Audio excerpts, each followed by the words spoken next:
Hi everyone, welcome to my channel Sunita's recipes. ఈరోజు mutton keema curry చేయబోతున్నాను. ఇది చాలా సింపుల్గా, చాలా తక్కువ టైంలో ఎంతో ఈజీగా చేసుకోవచ్చండి. రోటీకి కానీ రైస్తో కానీ చాలా బాగుంటుంది. ఇక్కడ నేను ముందుగా కీమా మొత్తం కడిగి పెట్టుకున్నానండి. అక్కడ ఒక కుక్కర్ పెట్టుకొని అందులో 2 నుంచి 3 టేబుల్ స్పూన్ల వరకు ఆయిల్ తీసుకొని ఇలా కొంచెం డ్రై మసాలా వేస్తున్నాను. 2 ఇలాచీలు, ఒక 1 ఇంచ్ చెక్క, దాల్చిన చెక్క, ఒక 3-4 లవంగాలు, కొంచెం షాజీరా వేసుకున్నాను. ఇవన్నీ ఇలా వేయడం వల్ల ఈ కర్రీకి మంచి ఫ్లేవర్ వస్తుందండి.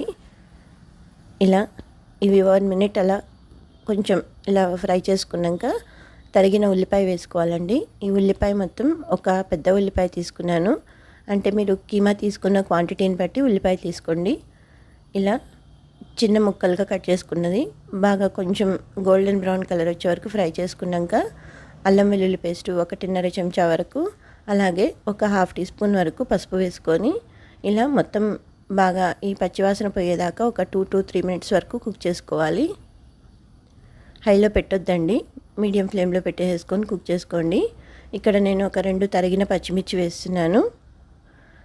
మీకు పచ్చిమిర్చి ఇష్టం లేకపోతే స్కిప్ చేసేయచ్చు, కానీ పచ్చిమిర్చి వేస్తేనే కర్రీస్లో టేస్ట్ బాగుంటుందండి.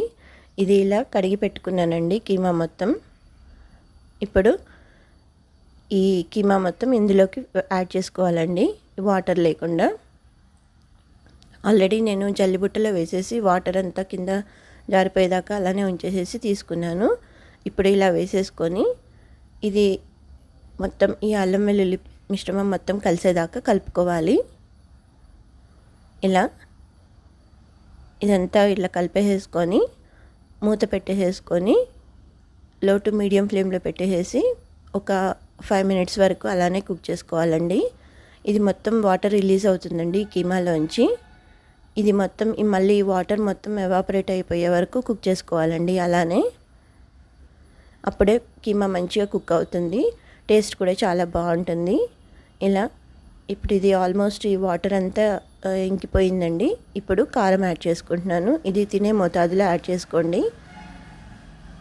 నేనైతే ఇది పట్టించిన కారం కాబట్టి మా ఇంట్లో తినే మోతాదులో యాడ్ చేస్తున్నాను. ఉప్పు కూడా అలానే వేస్తున్నాను సరిపడా.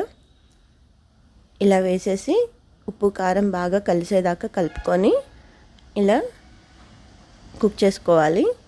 ఇప్పుడు ఒక 2 మీడియం సైజు టమాటోస్ యాడ్ చేసుకుంటున్నాను. ఇలా సన్నగా తరిగేసేసి ఇవి కూడా వేసేసి ఇప్పుడు కొంచెం వాటర్ యాడ్ చేస్తున్నానండి. ఎందుకంటే ఇది కుక్కర్ విజిల్ పెడతాను కాబట్టి కొంచెం వాటర్ యాడ్ చేసేసి ఇలా మూత పెట్టేసి ఒక 3 to 4 విజిల్స్ వరకు కుక్ చేసుకోవాలి. మటన్ ఎంత మంచిగా, కీమా కానీ మటన్ కానీ ఎంత మంచి కుక్ అయితే అంత మంచి డైజెస్ట్ అవుతుందండి. ఇలా మూత తీసి చూస్తే ఆవిరి చల్లారాక మంచిగా కుక్ అయిపోయిందండి. కాకపోతే ఇది వాటర్ ఇలా ఉంది కాబట్టి లూజ్గా కొంచెం ఇది మొత్తం ఇంకిపోయేదాకా కుక్ చేసుకోవాలి మీడియం ఫ్లేమ్లో పెట్టేసి. ఇక్కడ నేను ఇది ఇలా కుక్ అవుతున్న టైంలోనే కొంచెం కొబ్బరి పొడి యాడ్ చేస్తున్నాను. ఇలా వేసేసి బాగా కలుపుకోవాలి. అలాగే కొంచెం ధనియాల పౌడర్ కూడా యాడ్ చేసుకోవాలి. ఇక్కడ నేను ఒక 1.5 టీ స్పూన్ వరకు ధనియాల పౌడర్ యాడ్ చేస్తున్నాను. ఇలా ఇది కూడా వేసేసి బాగా కలుపుకొని దగ్గరే ఉండేసేసి మధ్య మధ్యలో కలుపుతూ కుక్ చేసుకోవాలి, లేకపోతే మాడిపోతే బాగుండదండి. ఇలా ఇంకా మీకు ఈ కన్సిస్టెన్సీలో కావాలనుకుంటే స్టవ్ ఆఫ్ చేసేయచ్చండి. లేదు ఇంకా కొంచెం బాగా దగ్గరికి అయ్యేదాకా కావాలంటే ఇంకొక 2 మినిట్స్ ఉంచేసి ఆఫ్ చేస్తే సరిపోతుంది. ఇక్కడ నేను కొంచెం కొత్తిమీర కూడా యాడ్ చేశానండి. ఇలా ఇది వేసేసి బాగా కలుపుకోవాలి. చూసారు కదా, మీకు ఇలా కలుపుతున్నప్పుడు అడుగున వాటర్ ఏమీ మీకు కనిపిస్తలేదు. ఇంకా కొంచెం సేపు అయితే ఈ ఉన్న లోపల ఉన్న కొంచెం అక్కడక్కడ ఉన్న వాటర్ కూడా మొత్తం ఇంకిపోతుంది. అప్పుడు కర్రీ చాలా బాగుంటుందండి, డ్రైగా ఉంటుంది. ఇలా ఇంకా కొంచెం తగ్గింది చూడండి వాటర్ కన్సిస్టెన్సీ.